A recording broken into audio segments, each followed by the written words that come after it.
on for us. It is Thursday, 6:30 to 33. Lovely. James Hunt, he's back. So for speaking to this dude. I think it's your third time, isn't it? Yeah, I think so. Yeah, you keep having me back. So tonight we want to have a really light-hearted chat about arthritis, and we want to be light-hearted because we want you guys to ask questions. So we don't want any of you to feel inhibited. There's no white coat effect whatsoever. Out of all the people that I know that love arthritis, James is the most down-to-earth, humble person that I know, and he will always say that he knows nothing, but he knows lots. So please take advantage tonight and get your questions down, and we'll do the best to answer them.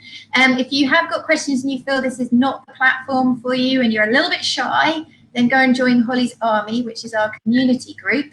You can live vicariously in there, and you can listen to what other people are asking, and you can just take notes, or you can be brave and you can post who you are, what your dog's name is, and what things you're struggling with.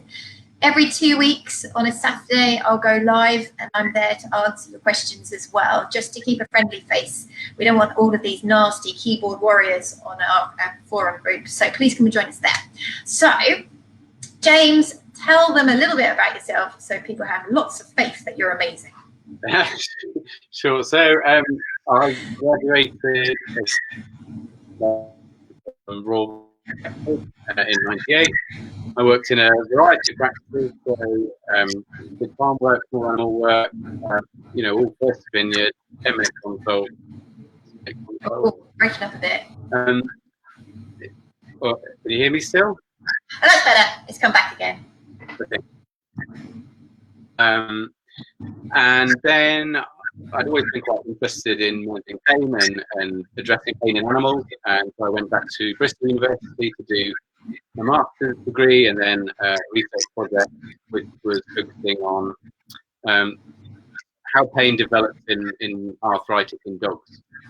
So I was doing that for 3 years. At Cave Veterinary Specialists in Somerset, looking for animals under anaesthesia, and also running a pain clinic for animals with ongoing pain problems. Okay, the reception has deteriorated a little bit. We were just chatting for about 20 minutes and it was perfect. So, guys, this is the nature of the internet. I couldn't sit any closer to the Wi-Fi portal. I am pretty much sitting on it. So just bear with. Let's start and let's see how we get on. Okay. So, just a summary. James is amazing. He works at a referral centre, and he's just submitted his PhD, which is all about OA. So you couldn't get anybody that knows anymore, really. And he is now running a pain clinic at Cave Referrals. So he is on the front line as well as quite academic, which is a great combination. Let's talk about an average OA case, and let's start right at the beginning. Okay, now this is something that's very close to my heart, is trying to catch these cases early as possible. And we're going to dive straight into something quite complicated as to why it's important, because we're going to talk about pain. So I would really love people to pick up on these cases when it's the first behavioural change, first postural change, first kind of capability change. And that's why, because what happens when pain is left unattended? Take it away. Oh no. You just broke up. What was the question? Oh no, it's going to be one of those evenings. Talking about central sensitization and why we need to capture these cases early. Okay, so the point is that the nervous system and the brain are incredible, and they've got the ability to change and adapt over time. And that's how come we can carry on learning things even when we're old dogs. The problem comes in that if they are receiving a lot of information about pain sensation from a sore joint or something like that, the longer that goes on and the more intense that is, the more the nervous system will interpret non-painful signals. So, for example, a light touch, when you're brushing your dog, or just changes associated with movement, the nervous system will start to interpret those as pain.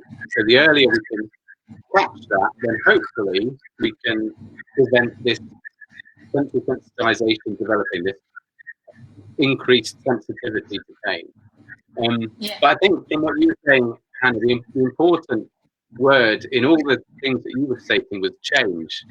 So when we see pain, we see a change in our animals, and whether that's behavioral, whether it's to do with their mobility, whether it's to do with their appetites, whether it's to do with how they want to interact with us,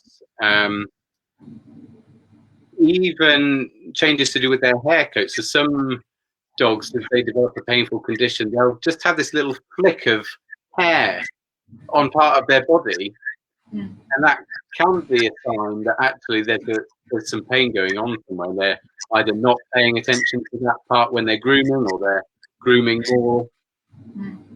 So I think noticing changes is really important.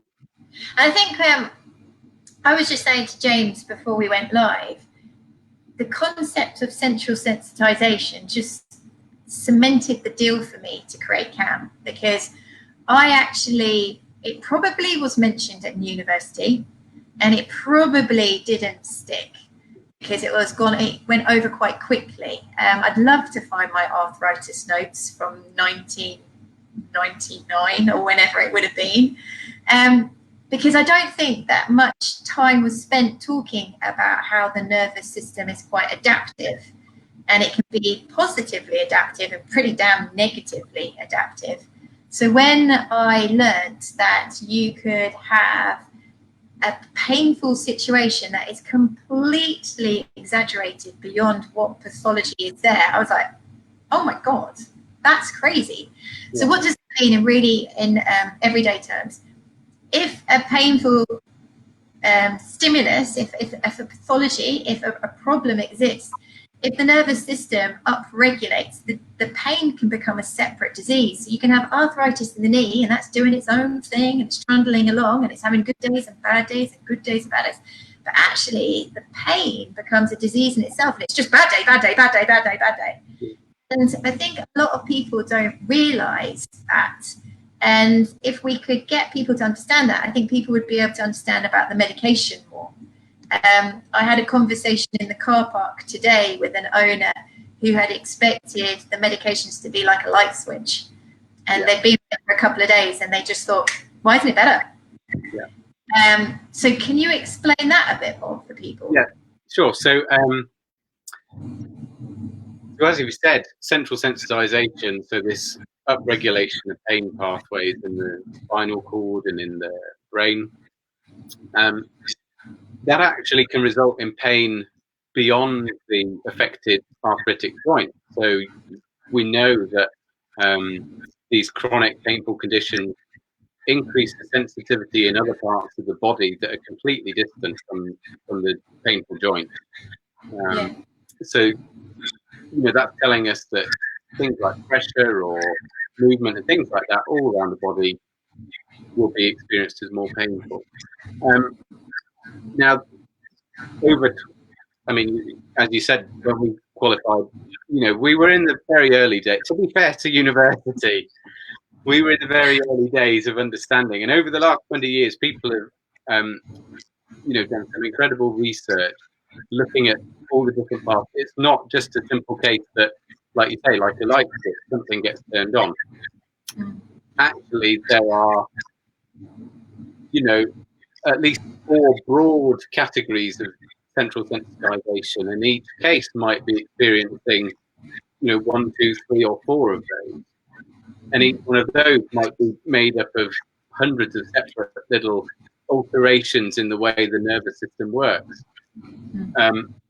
So that is part of, or starts to explain why the treatments that we can use in these sort of cases do take a long time to work, because you've got a lot of changes that have become established. And also, you're drawing from experience in human medicine. For people with chronic pain, they judge treatment success as a reduction in pain by 50%. Wow. And that's a success. And for most drugs, they can calculate the number of people that they need to treat to see that success. And the most effective drugs, things like amitriptyline for pain, have a number that's needed to treat of 1.5 to 2. So for every 3 people you treat, 1 person is not going to achieve 50% improvement in pain. Wow. And that's the most effective, anti sort of central sensitization, anti-neuropathic pain drugs. Yeah. The other challenge we have is that we don't know in any particular animal which mechanisms are important and which aren't. And so that does leave us with, so we will try the most effective drugs, or, the drugs that are effective for most animals, first of all, but they may well not be effective in an individual case, or we may have to combine them with another drug in order to get good relief. So that is really where we are with central sensitization. Is it can be a little bit like sort of fighting in the dark to try and establish what's up, and that's why having owners who are attentive and observant of their animals, and also using sort of validated pain scales and things like that to try and assess our patients, give us the best information really as to whether we're doing a good job or we need to try harder with our medications. Does that make sense? Yeah, no, totally. I'm just thinking for people that are quite new to CAP and they might have not seen a Facebook Live, or they might not have read the website or bought one of the lovely books. Let's just recap. Pain is actually experienced in the brain. Okay, so some people might still be on a page behind and thinking that if they've got a painful knee, that pain is within their knee. Guys, remember, it isn't pain until it hits the brain. It is your brain that interprets those electrical signals as pain. And what we're saying is that it isn't like a yogurt pot on strings sort of situation. A painful knee doesn't create a certain amount of pain. And that's one of the problems that people have with OA. They assume that because the knee doesn't look that bad on x-ray, or because it's not that crunchy, or it's not that swollen, that doesn't dictate how much pain that animal actually perceives.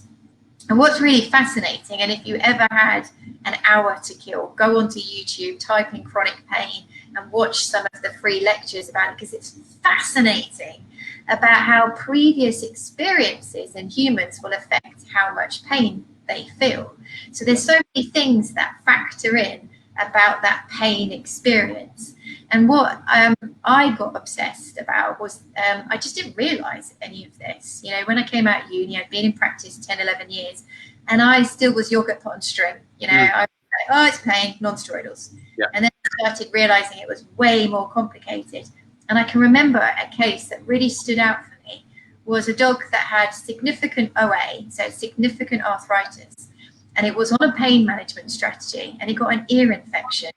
And the world fell apart, because that was just the straw that broke the camel's back for that dog.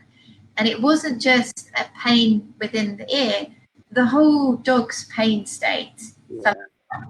And all of the hard work we'd done to get under control just disappeared. And that's what we're kind of saying is, pain is within the brain, and it's way more complicated than just putting out a fire. So please think of that. I came up with a great analogy today. You're going to love this. Just imagine you're an electrician and you are doing a bit of DIY at home, and it's lockdown, and you've had 3 months to rewire your whole house continuously for 3 months, which is what the system does. It's not going to be easy to unwire your house in 24 hours. And the guy in the car park went, I get that. So I think Yasmin Marie says, it's about explaining to owners how pain works and the importance. Yeah, and I totally agree. We need to spend a lot more time educating people about pain so that they understand how to manage it. And that's why the lifestyle changes and keeping your dog in a happy place, keeping them not frustrated or anxious or fearful, all of these things contribute to a really good controlled pain state. Yeah. We've got more messages. Anyway, so having talked about central sensitization, we're going to take a step back, and I'd like us just to talk about non-steroidals for a while. I was listening to Matt Gurney today in that Facebook Live for us a few weeks ago. It's a lovely man. It's a lovely man.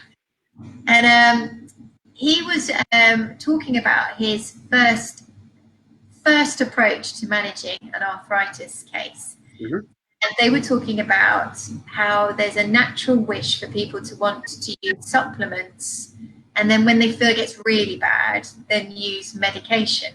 Yeah. What's your feeling on that? I've kind of a bit of a surprise question. I suppose I think supplements are a great idea if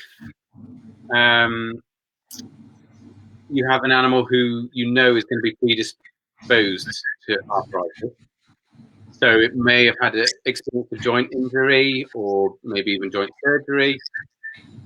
You know, I think adding in supplements at that stage is a great idea. Yeah. There is definitely some work which shows that supplementation with omega-3 fish oils and in some cases glucosamine and chondroitin can improve symptoms in cases with osteoarthritis. Yeah. But the sort of lag effect from that, the length of time you need to wait to see an improvement is going to be much longer than compared to non-steroidal. Yeah. So certainly the case with the predisposed to arthritis, I think start the supplement if you can. Yeah. If you have a case that's exhibiting clinical signs of arthritis, so there's pain in the joint and they might be lame on the legs, they might have difficulty rising after exercise, or they'd be more stiff after exercise, then I think actually we should probably be addressing their pain with a non-steroidal. If it's possible or appropriate, then introduce a supplement at the same time and start getting it into the system. And it might or might not be with that particular case that we can reduce or withdraw the non-steroidal in the future. Yeah. But I think if they're showing clinical signs, I would reach for a non-steroidal. Yeah. I would advise owners to consider a non-steroidal first of all. Yeah, I would too. And I got into pain management because I did a massage course years and years ago. So I did the Garden myotherapy massage diploma. And I think once you start handling dogs and being receptive to their level of discomfort, you realize that they're amazing at coping. They are. Now, I've got a little bit of a soapbox to sit on this one. Stand on, sit on, I don't know, jump from. A lot of people say dogs hide pain. Now, I'm probably going to get myself into trouble. I don't believe that. I really don't believe that. I just don't think we see it well enough. And I think dogs cope incredibly well. Yeah. I don't feel that they sit there going, oh, I'm not going to show them today. I'm just going to hide it. That makes no sense at all because they've been domesticated for 33,000 years now. They've been by our side. I just think that they don't realize there's an alternative, so they get coping strategies and postural changes and behavioral changes in place to learn to cope quite quickly. I don't think there's any but when you start palpating and examining and really watching with a hawk's eye, you realize that by the time we see difficulty getting up, struggling with the stairs, hesitation, there's significant pain there. Yeah, I would agree. Yeah. Yeah, and I just don't want to ass around. I want to get something in there that's going to actually control that pain state to the best of my ability. It's my duty of care for that dog is to try and alleviate their pain state as quickly as possible. Yeah. Now, I'm not a non-believer in supplements. I just think that we know they take longer to take effect if they're going to work. Yeah. Yeah. So yeah, I definitely I grab the non-steroidal, and I think unfortunately online is allowing a lot of bad press about non-steroidals. It's a very easy target for people to sell other things. Yeah. I think that is, that is difficult. So, they're drugs, and like all drugs, they can have side effects. And some supplements can have side effects. So it's about understanding what your vet is advising to administer to the dog. Certainly ask the vet what side effects to look out for, because it's really important that we use these safely and we don't make things worse for the animals that we're looking after. But in the vast majority of cases, non-steroidals will be tolerated really well for a long period of time and lead to significant improvements by reducing pain and improving quality of life. So they are usually the backbone of all our arthritis treatments at the moment. Yeah, and at the moment, there's so much on the way, guys. I can remember I went out to India about 3 years ago, and I did a lecture for a local in India, and I put up a slide with all the things that are happening in the pain management world, from our objective monitoring, equipment and clinical metrology instruments, to force plate analysis becoming potentially more affordable, and gait analysis, stance analysis. We've got all of that. We've got regenerative. We've got the whole monoclonal antibodies coming out. We've got new non-steroidals like the Piprants. We've got that thing we were talking about earlier, the Arthritis, the intra-articular viscoelastic polymer, I think it is. We've got Shockwave. Yeah. We've got laser. Oh my God, it's so exciting right now. But an average owner coming in with a dog that they've noticed that is uncomfortable, my duty of care is to get that dog's pain state under control as quickly as possible whilst we come up with the plan. And the plan, if successful, should mean that we reduce the dose or even potentially come off the non-steroidal. That's right. I mean, if you can manage their lifestyle so they're not creating these constant micro traumas by the way they're moving at home, by the way they're exercising, it can instigate physiotherapy to rebalance their postures and sort of re-educate their movement plans so that they're not overloading muscles and ligaments anymore. Then yes, in many cases you might be able to think about in conjunction with your vet reducing the dose of non-steroidal, using it if you have a flare up. So obviously arthritis is a disease which has better and worse days. It's a waxing and waning disease. So it might be that you need to titrate the doses of steroidal in those kind of cases. Yeah, totally. Again, because you're lovely and I'm not, and I say it a bit too much as it is. I got told I was blunt the other day. I don't care. I think one of the worst side effects is having no effect. If you've taken your dog to the vet because you believe that they're in pain, what's one of the worst things to do is that pain state to just progressively get worse. And I think we need to be a bit more blunt about how we talk about pain. I think we're very softly. I was doing some work experience with a really lovely orthopedic surgeon, and he chose terminology such as slight discomfort, a little bit sore. And when the owner left, I went, "Why did you do that?" He was like, "What?" I was like, "Why do you pansy around? Why don't you just say pain?" And he was like, "I don't want to upset them." I was like, "Well, they're going to go away and carry on throwing the frisbee, and they're going to carry on kicking the tennis ball because it's only slightly uncomfortable." Whereas I do feel that when we say the word pain, people sit up and they listen, because I know when I was doing a lot of emergency work, people would come in and they'd say, "Do anything, I just don't want my dog in pain." Yeah. please do whatever you need, just make sure they're not in pain. And I think if we understood that people really, really do not want their animals in pain, we should be allowed to use that terminology. Or do you think I'm too blunt? No, I think it's really interesting in the kind of difference between, like you say, acute pain, which is, you know, we recognise quite instinctively if you know, a dog howling, or, you know, somebody suffered a road trauma or something like that. We kind of can appreciate that pain.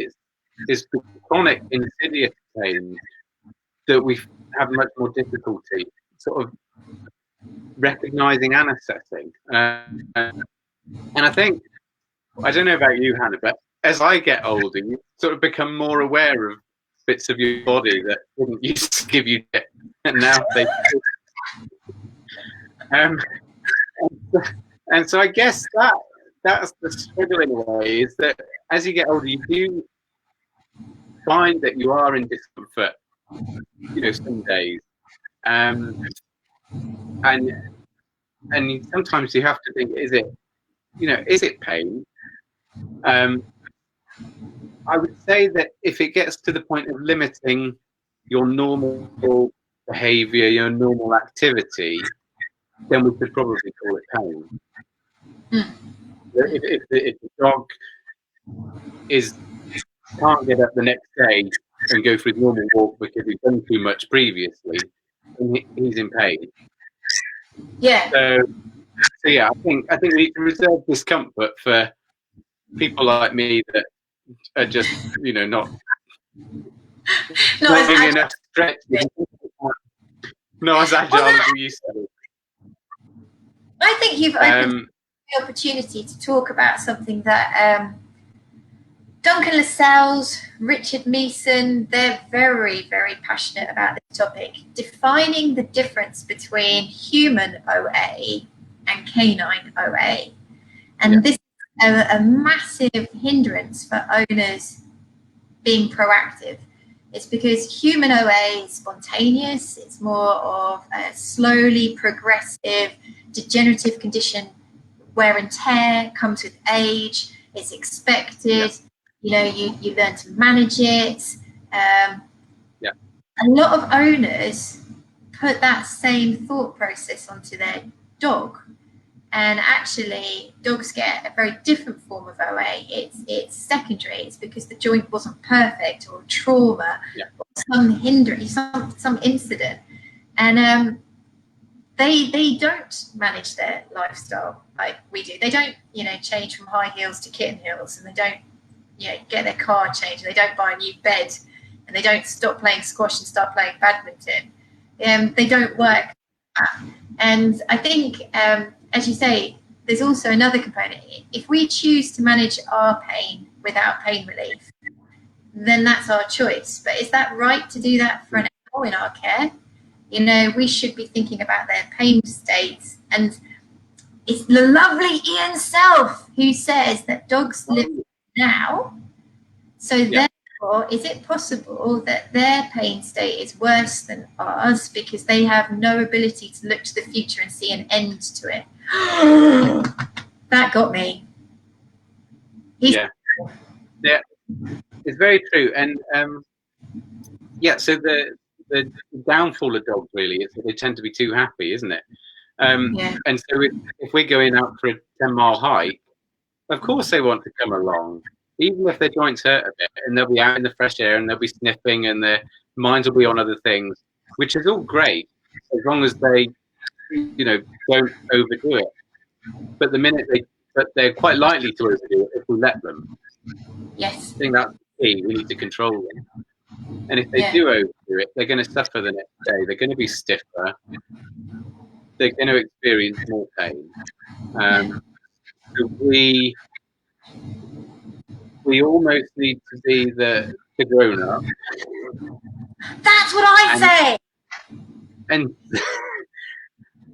actually, you know, work out what is appropriate for our dogs at that particular stage of their disease.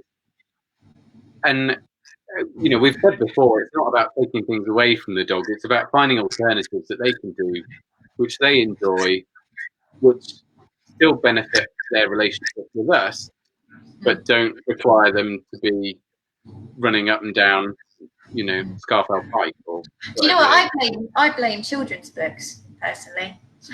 Oh yeah.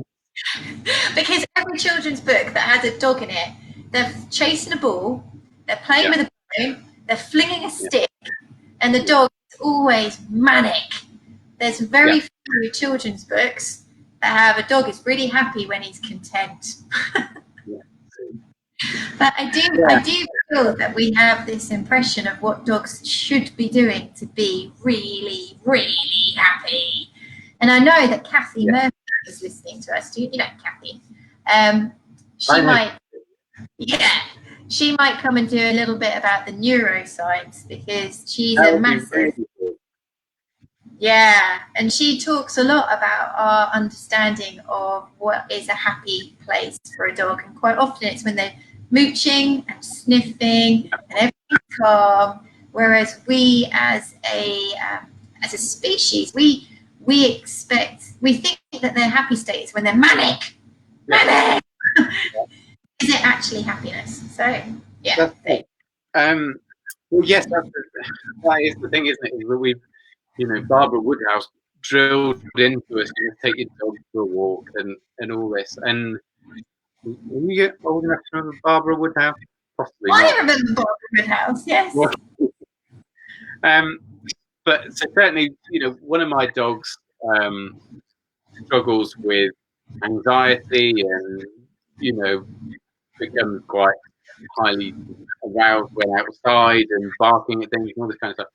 And you know, the behavioural approach to that was to not to run him round for miles and miles and miles and try and wear him out. It was to, like you say, try and enhance the calm behaviours, get them into that more relaxed state of mind. So you're changing the balance of their autonomic systems from the fight and flight to more the rest and digest, and just enhance that kind of side of their life. And actually, you know, that improves.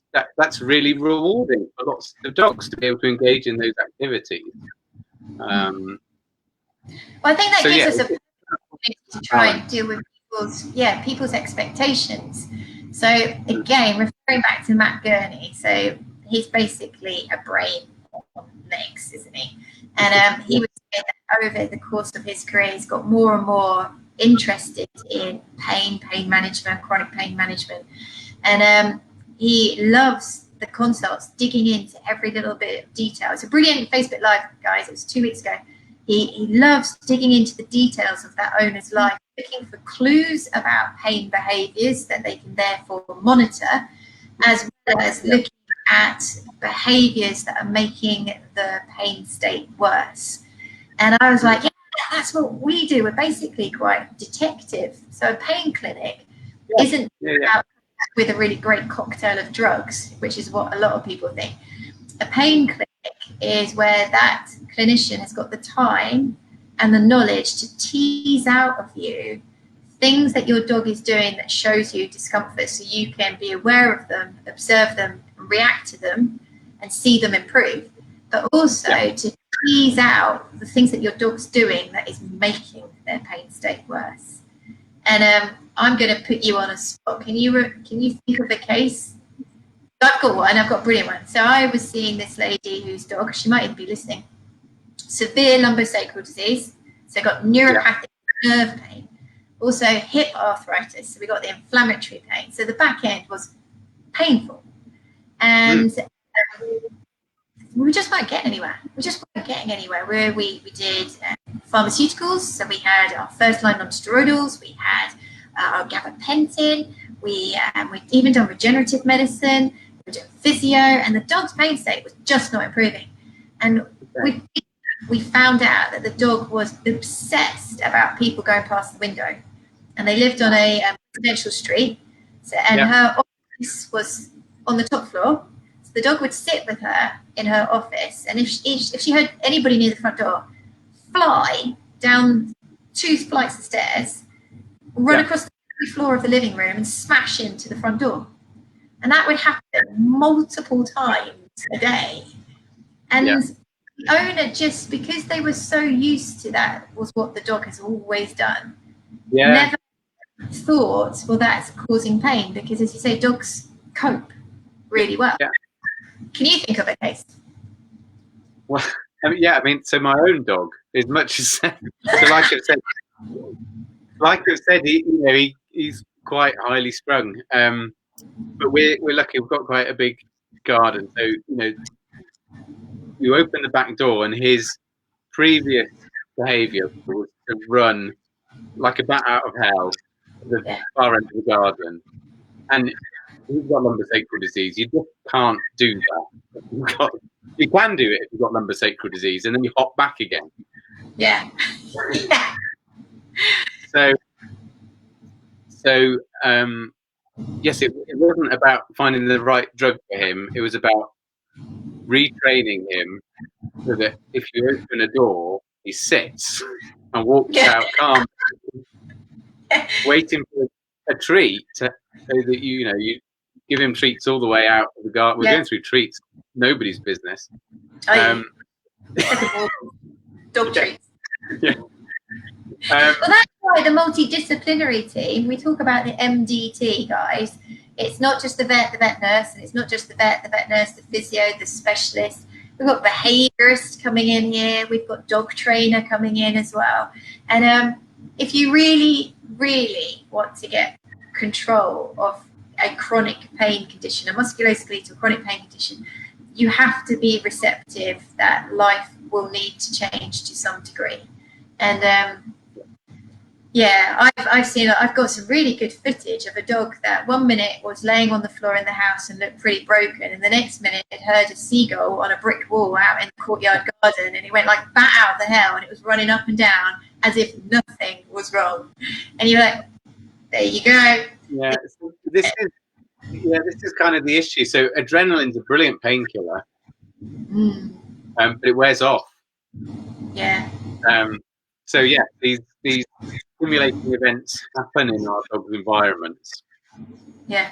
And they react to them, and they get a surge of adrenaline, and they feel great, and they're going to, take on the boat down up the road, and they're going to do all these things, and then the adrenaline wears off, and they think, oh, I maybe shouldn't have done that. But it's too late then. So we do have to manage them as best as we can. It's hard. It is hard changing dog behaviour, and you're always going to have slip-ups. And I have slip-ups with my dogs still. Yeah. Well, Kathy Murphy is actually listening to us. She can answer the question how long the adrenaline stays in the system, because I found myself being quite facetious the other day, saying clicker training really doesn't work if there's a 6-hour wait before the click. And the owner was like, oh, yes. And it's true. People will say, well, why does he do it if it's painful? Surely he'd learn not to. And I think that's the thing, is that when they do it, they're in quite a euphoric state. Yeah. And euphoria takes quite a long time to weed out the system, hours and hours before the true pain state reveals itself again, and they won't link the two. That's good. Yeah, come on, Kathy. Anyway, Kathy, you've just been doing another Facebook Live. I'm going to turn the light on because it's a bit dark, and then we're going to do a first opinion consult. 2 seconds. This is how live it really is. There you go. The other day I was doing a Facebook Live, and it got darker, and then the screen of the computer made me look more and more orange until I looked like an Oompa Loompa. And it was like a self-tan on, and I was baking as we were speaking. So, right, just because a lot of people are thinking, come on, give us some content, I think it'd be good for, say, 10 minutes to talk through what happens in a first opinion approach to OA management. And then what we'll do is we will go into our 10 top tips. The reason that I wanted to get James on and just have a chat is because it's lovely talking to somebody that's as passionate about pain management as I am, who is actually really interested about all the other subtle things that come with it and see the importance. And I always know James is always going to deliver on that. So sorry if you think, get to the point. I'm hoping that we've left you with some really important thoughts about behavior, getting a dog trainer involved, getting a behaviorist involved, looking at lifestyle, looking at micro trauma. Massive passion of mine is trying to prevent further injuries. It all adds up. It's part of your toolbox. It's not about putting them on a drug. It's not about putting on a supplement. I'm going to tangent. If you're watching adverts online for supplements, guys, be careful. A lot of them are completely unregulated. They are opportunists. So if you have been following canine arthritis management, there is an algorithm that means that you've been interested in the word arthritis, joint, pain. Therefore, you're going to start seeing loads of adverts. Pet Lab, Mighty Munch, all of these companies are now starting to advertise to our followers about their amazing supplements. Rubbish. So please don't get caught into that trap. A lot of these supplements that are available online, there is no regulation whatsoever. We do not know what's in them. They might have nothing of any benefit in them. You are going to be spending your really hard-earned money on tosh. So, sorry, back to the point. Let's talk about first opinion. So, remember those days? Did you ever do any first opinion? I did years of first opinion. Yeah, I was 15 years. Wow. Okay, so let's go back. Where in the country would you like us to be? Well, Somerset's nice. I like Somerset. We'll stay here. Okay, we're Somerset. So what's your typical breed in Somerset? We've got lots of golden retrievers, Labradors, Spaniels. Yeah. Okay. So we've got a let's be controversial. It's a 3-year-old Spaniel. Yeah. He just started his gun dog career. He's got high hopes for him. Quite a traditionalist owner. Comes in his wellies in the middle of summer. Always want those, aren't they? And the dog has basically started to lick its front legs, doesn't really want to jump in the back of the car, or is hesitating to jump out, just being underperforming. So be the first opinion, Pet. What sort of things going through your head? Yeah, certainly a young dog like that is quite a shock for owners to find out that you might be thinking they're suffering from a joint disease, but even worse, arthritis. And I think in those cases as well, so in older animals, if I've got a high index of suspicion for osteoarthritis, then I might not even recommend imaging. I think for a younger animal, I always would, so that you can be sure exactly what you're dealing with. But to start with, the history that you've described, the reluctant jumping, not performing quite right, those kind of things tend to make you start thinking that there's a problem with their locomotor systems, so their joints, their muscles, their things like that. Now, in a 10-minute consult, you're quite rough, and it might be that just a physical examination isn't enough to tell you where the problem is. Yeah. You might feel this dog's elbows, and it might not give you any, particularly if it's a well-trained dog, it might not show you any signs of pain. Yeah. It might just lick its lips or something like that, and that might be the only sign that you've done something that it didn't like.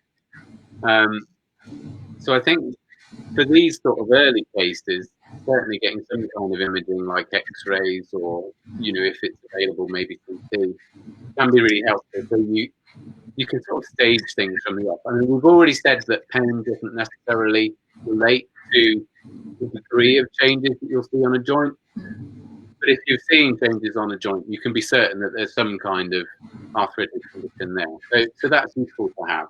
Yeah. Not 100% essential, but it's useful to have. Yeah. I think I know that in the past, I would always find myself winning the owner's confidence that I knew what I was talking about by going on an anti-inflammatory and saying, right, I want you to see that your dog is actually uncomfortable, and this therefore warrants us investigating where the discomfort is. So I used to do that quite a lot, because I found, as you say, in a 10-minute consult, trying to persuade an owner that a 3-year-old dog could be in pain because of a joint disease, they were surprised, and they weren't board my boat. They were like, don't know if she really knows what she's talking about. So if your vet has suggested going on to an anti-inflammatory, one of their intentions might be to show you that the dog is better with pain relief, so therefore it must be pain related, so let's go and find out where it is. So there's two different approaches. Some people will have very dedicated owners that go just find out what the problem is immediately, and other people might need a little bit more persuasion. In that situation, some vets won't suggest a blood sample, urine sample prior, because they know it's a transient prescription, because they're buying the owner's understanding, if that makes sense. But if they are going on a long term, the vet might choose to do the blood sample, urine sample then. But I think you've got the point, really. Imaging is important, isn't it, really? I think if there's an element of doubt, then it's important. And obviously, as we've said, arthritis in dogs is different to people, and it can develop at very young ages, depending on how the joint is put together, or whether it's suffered any trauma. But there are other diseases of tendons, things like that, which can cause front limb lameness and might also be seen in an athletic young animal. So it's worth excluding those as well. Yeah, definitely. I'll tell you somebody that's really, really good at saying about the limitations of the consult is Sarah Heath. So Sarah Heath is amazing, and she's very strong with her opinion that chronic pain is very hard to detect in a consult room, because a dog will go into like a coping state, and that might mean that they become really stoic and they give no clues, or they might try and avoid just getting out there, or they might be over-friendly, because if they're over-friendly, it's kind of distractive and you can't really get to them. So picking up pain can be quite hard in a 10-minute consult. So take notes, take a video. So that can be really helpful for first opinion vets, is to go with more information, so that vet, you might even want to email it before, so that that vet has actually got the ability to look at the information and then give you the full 15 minutes, 10, 15 minutes of their time. Yeah. Okay. Hey. Is that fair to say? Dogs do not express their natural behaviour in a veterinary clinic. No. And really, these subtle signs of ongoing, persistent chronic pain, we find it very difficult to see when dogs are brought into the clinic. I mean, if it is quite severe, then you might get a response to a joint manipulation. As you said, if you've had some more experience of, massage or acupuncture or things like that, where you're looking at myofascial symptoms, you might be able to pick those up as well. But yeah, certainly for a decent expression of a pain behaviour, that is most often seen at home, and that's why we use, these metrology instruments, the client-completed questionnaires, to assess those kinds of things in the home environment as well. But those can be equally used in first opinion practice. Those can be sent out before the appointment. Yeah. Complete, and it can be really helpful to see. They're broken down really into sort of pain behaviours, mobility behaviours, so you can see where the limitations are coming for that animal. Yeah, I think, and again, like being a first opinion vet, I get frustrated with myself, because time is such our enemy, and also previous experiences are our enemies as well. So from a vet perspective, and I'm a massive vet advocate, I think my colleagues are amazing, and the lockdown, well done guys, you've been incredible with what you've been doing. Do you know what I heard? A vet got tomatoed today. What? Yeah, so they were doing a consult outside a clinic, And it was late at night because they couldn't have the owners come into the practice, and somebody threw a tomato at them because they were disturbing them. You know, Okay. Crazy. So vets have been working ridiculously hard trying to make sure that they can serve their owners. So vets are amazing. So from their perspective, it's really difficult when you've had quite a few bad experiences with owners that maybe you may be doing a weight consult and an owner doesn't want to hear it and they're quite rude to you, or if you have brought up that you believe that their dog has got some pain and they've been really quite, you know, averse to you about what you think. So it can be really hard for vets to go into this area, and the time is really hard as well. So we are talking about the gold standard and what we'd love everybody to do. Please don't go back and have a whinge at your vets that you haven't had a questionnaire and they haven't said that you could send a video in. Just instigate the idea with them. So if you're like, oh, that's a really good idea, say to your vet, do you know what? I heard something really amazing. Can we do that? Is that something your practice offers? Don't tell them off if they're not doing it. We've got a question here from Wendy.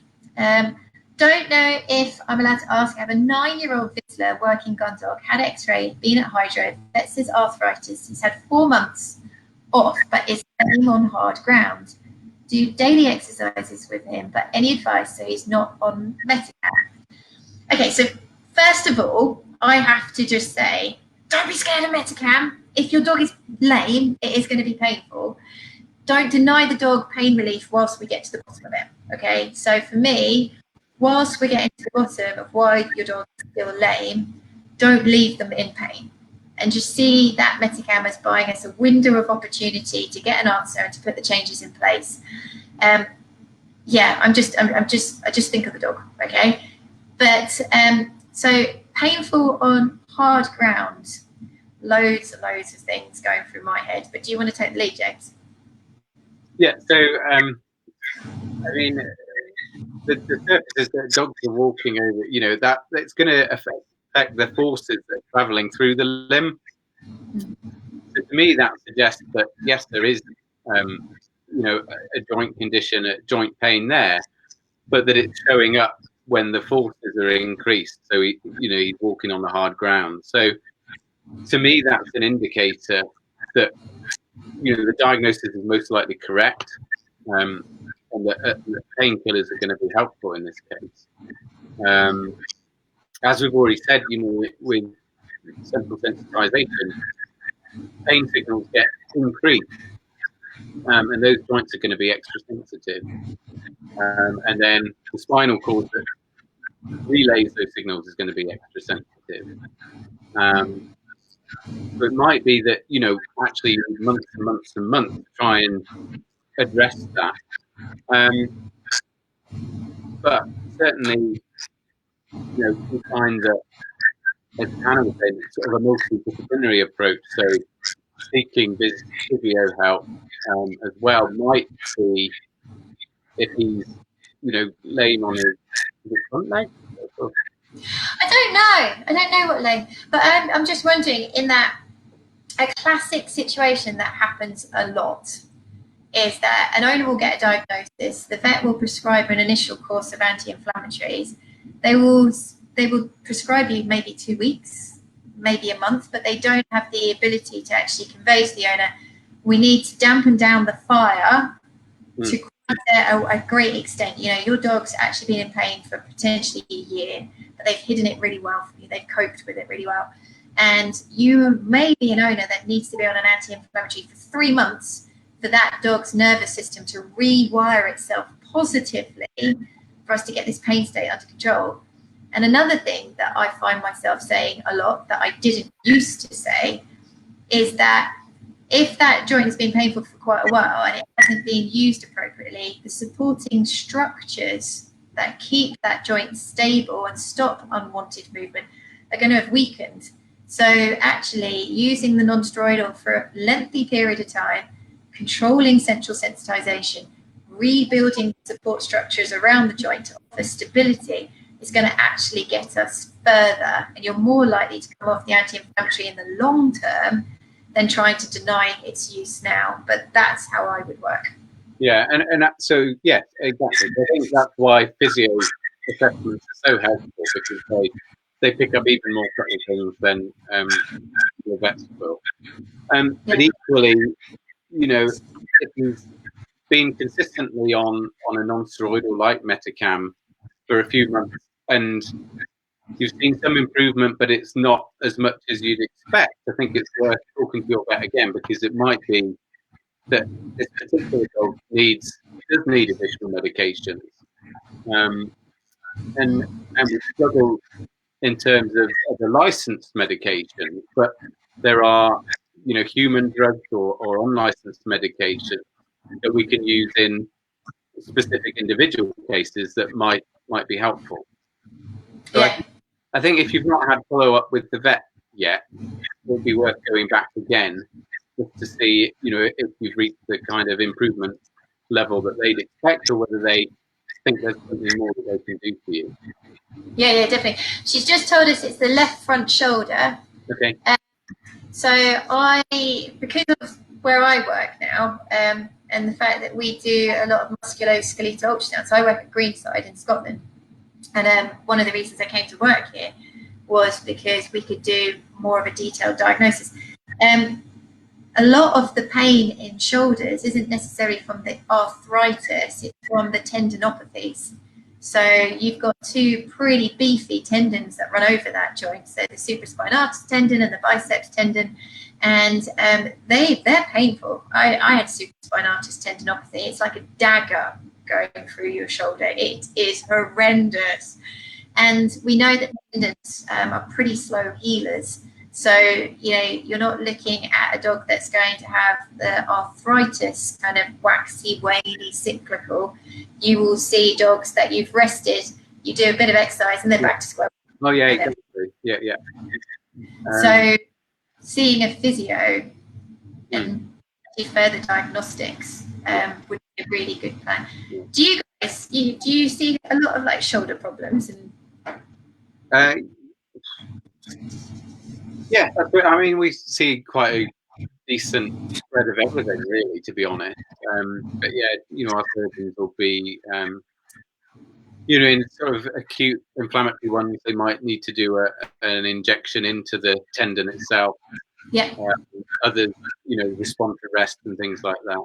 I suppose Wendy's other concern about Metacam and liver damage is, I mean, like we've said, all drugs can have side effects, but again, it's worth talking to your vet about whether blood samples to monitor the liver are useful. If the dog's doing well clinically and the Metacam is helpful, then it is a sort of cost-benefit sort of consideration. But in most cases, these drugs are so well tolerated that the benefits outweigh the cost. So definitely speak to your vet about monitoring and whether they would advise blood tests or, you know, to monitor the dog's weight and drinking habits and general health.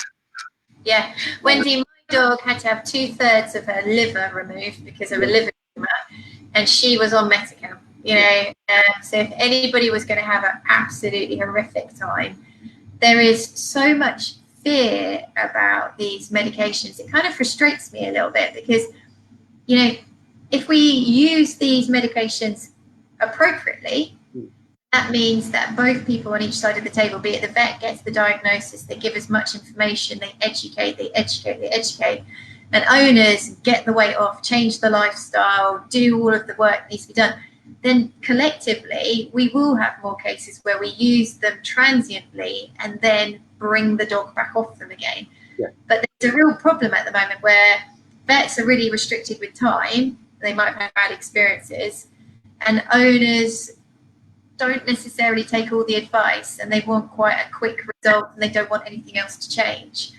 I've got a number of clients at the moment that just won't get their dogs to lose weight. You know who you are. I am frustrated. I've had a week where dogs are going up in weight and not down, and I'm so yeah. So hopefully that helps you, Wendy. If anybody's got any more questions, do ask. That's why we're here. And if you think, oh, I wish I'd asked something, go to Holly's Army, either kind of say who you are and what your question is. We've got the lovely Ambassadors that look after that. Do you know about the Ambassadors? They're amazing. Yeah. Yes. Ambassadors are amazing. We do gin and tonic once a month on Zoom. You should join us. So yeah, they're a lovely group of owners that look after Holly's Army and make sure that there's no advertising. There is only nice behaviour and kindness. There's Lynn. She's the chief ambassador. There you go. Don't ever mess with Lynn, okay? She's so organised, I can't tell you. So I think being that we spoke for an hour, let's do some tips, but I'm just going to do a quick tangent, guys. It was a bit of a brainchild in 2014 of mine, and I thought it would just flow. And it's got a lot bigger. So we now are on Instagram, Twitter. We've got Cam main page, Holly's Army, Cam a canine equipment review page. So that's for beds, harnesses, you name it. If there's a piece of equipment you think, should I buy that? Go there. We have also got the Ambassadors that run Holly's Army. We've got the website. We do practice trainings. We do consultancy. We've got a forum, and we've got a shop because we have to fund this beast now. And it's when I was a bit more frivolous for cash, it was costing about £2,000 a month. It's crazy. We've had to cut down a little bit, but you can support us with this amazing advice. First of all, let me show you about our bandanas. Okay, these are too cool. So basically, it's for your dog, so that you can say to people in the surrounding area, keep your dogs, from jumping on mine, or your dog might be quite stiff and you're worried about people judging you that you haven't got a management plan in place. That tells the world, you're on it. I used to have that on Holly a lot because I was really worried people were going to judge me for not attending to my dog. She was really quite stiff. As she they're great for going to the pub. People step around your dogs rather than bumping into them. So bandanas is part of the cool kids, and please have a look into that. We've got an array of lovely booklets. Therapists, nurses, vets, owners, these are all available on our shop. There's about 12 out now. This one is how to manage an arthritic dog in a busy home. So as a vet, it's really difficult when you know that grandma lives at home and she keeps feeding the dog, or the children are dropping food out of the high chair, or the husband doesn't believe the dog's in pain and keeps flicking the ball, or whatever. This is a really handy type of book to leave around going, do you want to read? Do you want to read? Because it's in print, and if it's in print, it's gospel. So there you go. That's another little bit. We have this booklet, which is designed like a vaccination card, guys. So it means that you work better with your vet. You go in with questions. You have a little bit more objectivity. You have a plan. So that is available. It's called the Cam OA booklet. Finally, James is going to have to get one of these because he's a Cam supporter. Your dog more years. Hoodie. There you go on the back. Perfect for dog walk. That is. Perfect for dog walking, guys. And the idea behind the clothing is that everybody on the Cam team are pretty much volunteers now. We all believe that we can manage this disease better. So there's about 20 to 30 veterinary professionals that are serving this empire now. And we all give up our time for free because we believe that we can change this. And being that it's one of the biggest reasons of elective euthanasia is chronic pain, we need to do something about it. So by wearing the clothing, the bum bag, the baseball cap, the beanie, you get the opportunity to help other dog owners detect this disease earlier and put management plans in place. So please support us. It's I'll put a little link to the shop. As I say, we're completely self-funded, so please get behind us. Right, so 10 top tips. You can go. Number 10. Right, weight loss. Or, you? or optimization. You've already said it. So yeah, we need to make sure the dogs are not fat, but that they've got adequate lean muscle. So that might mean that you need to change feeding plan. It might mean that you need to stop giving them tidbits. Get advice from your vet practice. Get advice from your vet nurse. Get advice from your physiotherapist. If you happen to have a nutritionist or in contact with a nutritionist, then speak to them. Yeah, definitely. but yeah, so it's not all about weight loss. It's about making sure you're feeding.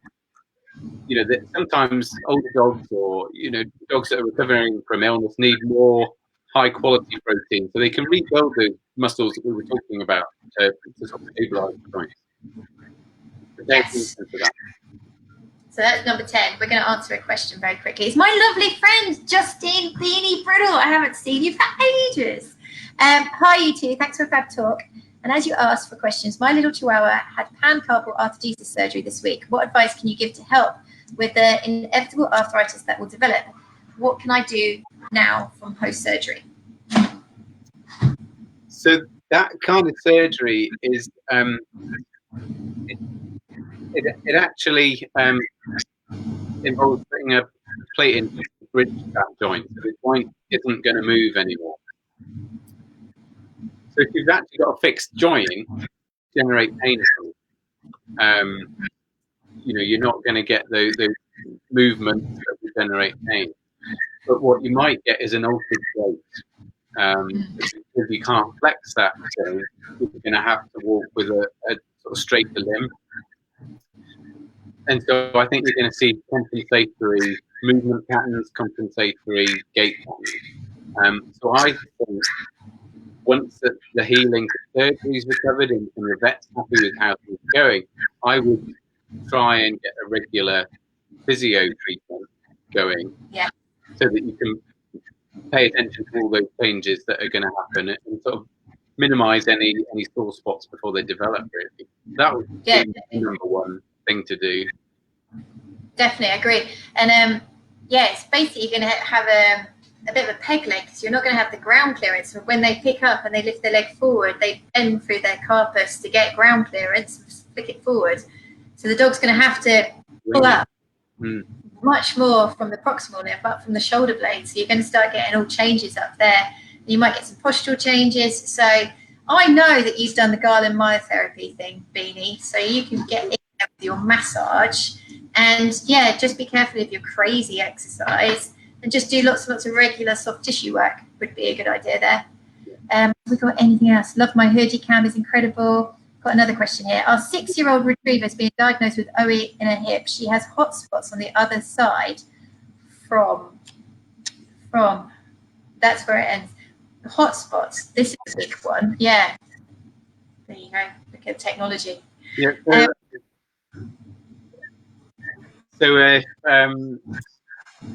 If dogs do have a painful joint or a painful part of their body, they might well try to soothe it by licking themselves. As we said, in terms of sensitization, if you've got pain in one part of your body, you might well be experiencing pain in another part of your body as well. So it could be that her hotspots are related to sort of over-grooming and licking areas and making them sore, and introducing an infection and dermatitis. But equally, skin conditions are very common. Arthritis is very common. They could be that they both exist separately in your dog, and that there isn't a link. Yeah, actually, I don't know the answer to this, and you're going to totally educate me, because I'm actually not. Do you ever see it symmetrical? So if you've got, say, the femoral nerve, would you see it symmetrically on the other side, on the other femoral nerve, like dermatome? Would you ever see anything like that? Yes, you can. There is a certain kind of mirror effect to it, but often if you've got sensitization, it's a generalized central sensitization. Okay. Because I can remember hearing Laurie Edge Hughes talk. She was talking about how with cruciate pain, whether that could create discomfort in the other stifle, and anyway. So it often will. You'll get lower pressure thresholds. You get increased sensitivity on the contralateral limb as well. But yes, you'll also get that, on the elbow. So it's kind of widespread sensitization. Widespread, it could be anywhere. Yeah. Okay. Loving this. My 13-year-old Australian Shepherd has been on Metacam for a few years. Is that bad? If your dog is doing well, if your dog is comfortable, if they're eating, drinking normally, maintaining weight, and you're having regular reassessments with your vets, then no Metacam can be tolerated, for years. Yeah. My Holly was on it my for 2.5 old dog, years. our old dog probably had non-steroidal for 4 or 5 years, I suppose, in the end. So yeah. No, that's fine. I think something that I've learned in the last few years is a lot of owners think that once the medication's on board and that's it and that's all you need to do, and actually the disease is progressing, and it might be that you need a review because something more could be done. Yeah. It might be as simple as swapping in the non-steroidal family to another one, or it might be that something needs to be added. But there's a tendency for people to go, arthritis, Metacam, jobs are done, and that's all we can do. It really doesn't work like that anymore. Morning. Yep. What was this? Yep. My girl puts a bit of weight back on, but we just changed her diet, so working on it. And I use your good day, bad day diary a lot. My physio is very impressed, and the vets found it easier when I sent her in the big list to do. Fantastic. And for you that don't know what the good day, bad day diary is, it's on the website. If you go to How Can Help, downloads and resources, you'll find a PDF there, and it's literally a A4 piece of paper. It's got a diary on it. You just tick good day, bad day. So if you started a medication and you really are struggling to be objective to work out whether it's benefiting your dog, you can really keep it simple and go, yeah, we had a good day today. Yeah, tick. And you can hopefully see more ticks than crosses as the medication kicks in. Beanie says, thank you. Thanks, Beanie. That's good to hear from you.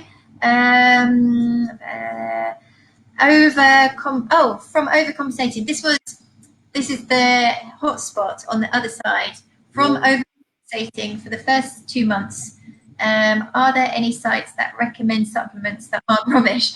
Wow, that's interesting. It's really difficult. Like, I am obsessed about OA, and I don't want to be narrow-minded, and I want to be open to the fact that there's lots and lots of ways to manage pain.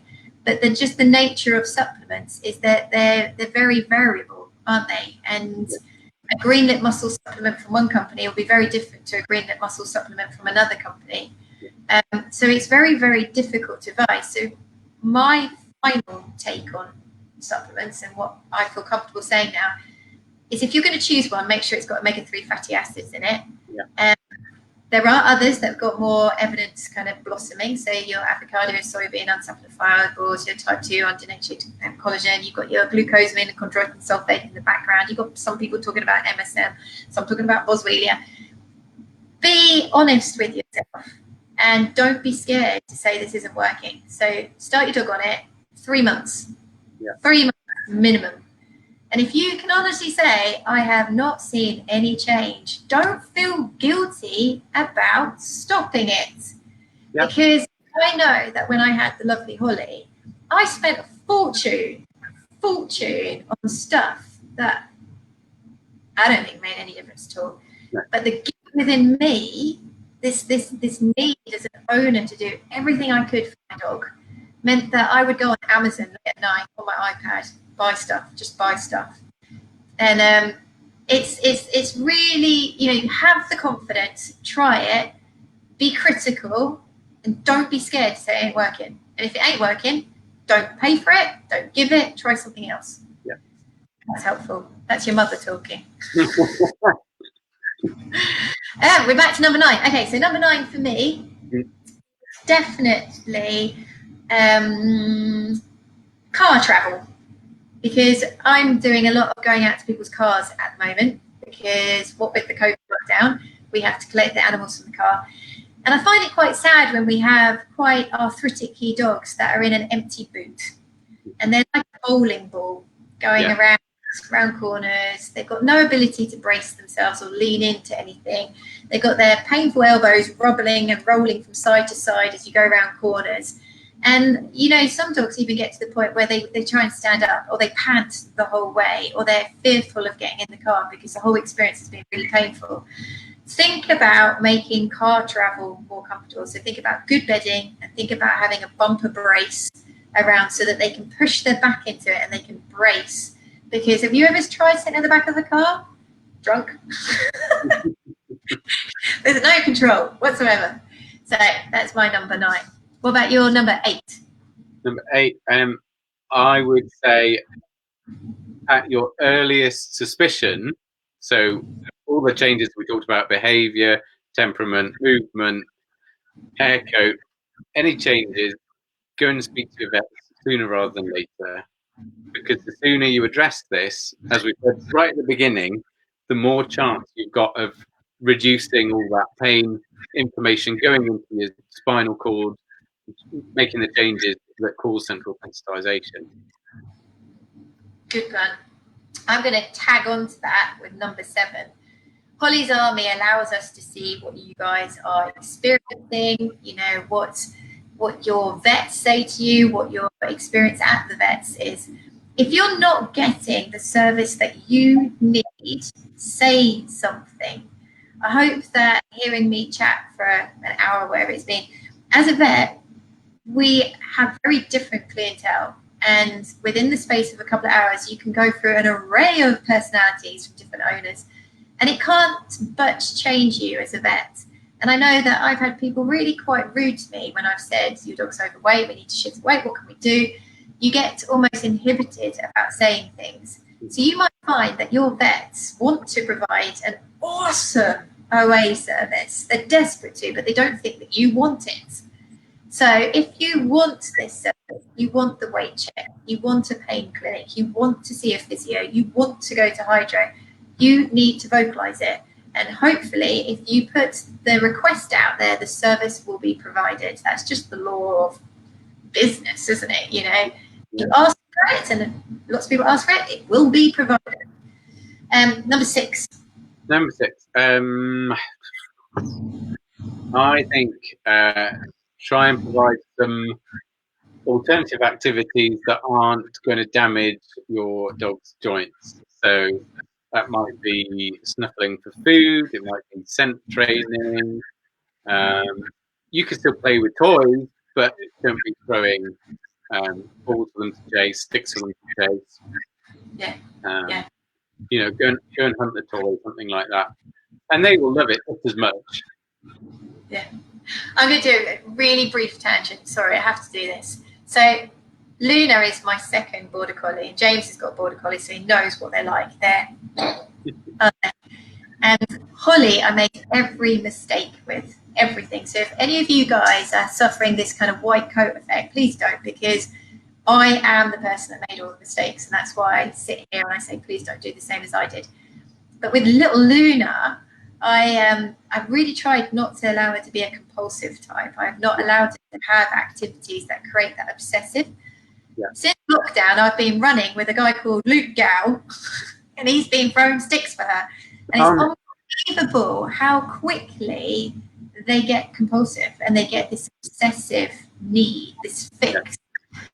And in the space of a couple of months, I've gone from a blossoming little beauty princess to an obsessive stick chaser. Oh.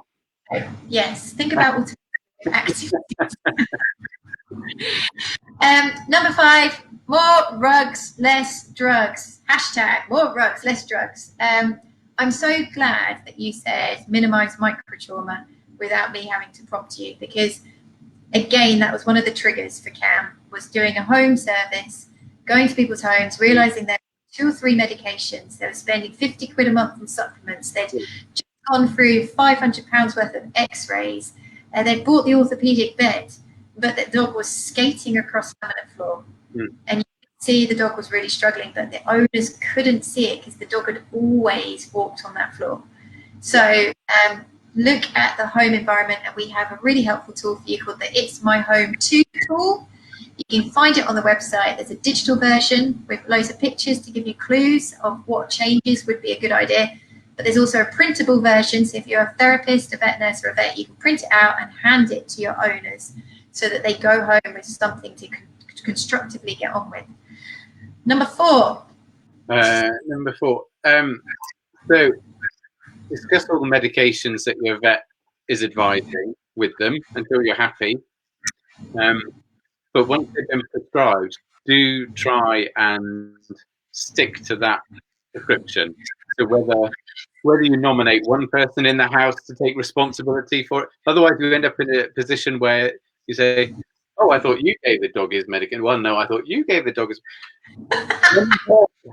One person do it. So you know the dog has had the right medication every day. Because we're only going to be able to assess the effects of this if they get, the consistent dose of drug that they should be getting. Yeah, it's a good one.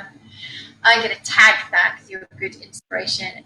Give it a chance to work. Yeah. Again, guys, learn from me. I was an obsessive owner that just wanted the best for my dog, and I changed things way too frequently. So I'd start a medication, I'd be like, "It's not working, I'll change it, do something different." And it actually took for my mum to take me aside and say, "You've got to give things a chance.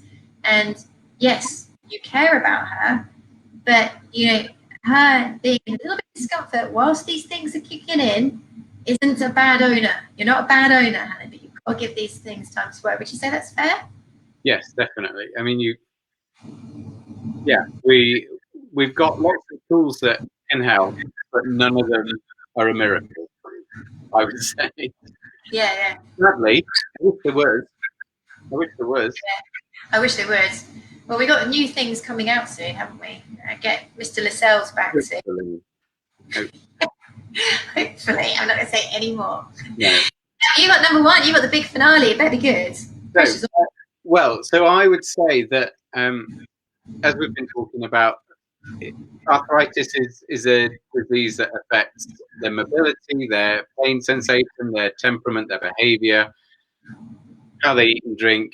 So you need to involve people who can address all those problems. So your first opinion vet is a key player in sort of coordinating all of this. But ask them which physio they would recommend. Ask them about diets. Lots and lots of first opinion vets are really good at managing pain now. But if you feel that they're not getting the results that they wanted, maybe suggest going to see somebody that runs pain clinics, or maybe just ask your vet to have a telephone call with somebody that runs pain clinics to see if they've got any other ideas. So, we said earlier, didn't we, when we were talking, Hannah, if anybody claims to have all the answers to arthritis, they're probably telling porcupines, and I don't. And so, just talking a case over with a colleague can be really helpful. Yeah, definitely. And as a first opinion vet, if an owner came to me and said, "How would you feel about referral?" I know for me, I'd be like, "That's a great idea because I want to learn." Yeah. And this is a perfect opportunity for me to work with you on a case and learn from people that's what they do day in, day out.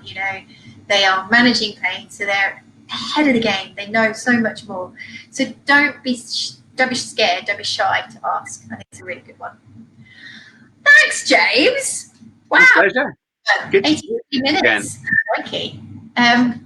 So thanks guys for listening. I hope it's helpful. We've got a really big Facebook Live coming up next week where I've managed to persuade David Dykes, Dr. Karen Perry Butler, and Dr. Kristen Kirby-Shaw to come on together. And we're going to talk about why we're so fixated on evidence-based and how to help owners delve into the world where there's less evidence, do it safely, in that we're not blinkered, we're not open to all these other things that are available, but how can we help you be wise, astute, and make some good decisions? So that will be next week. I'm super excited. That'll be great. I'll be watching that. Cool. So thanks, guys. I'm going to say goodbye to you now. Thanks very much.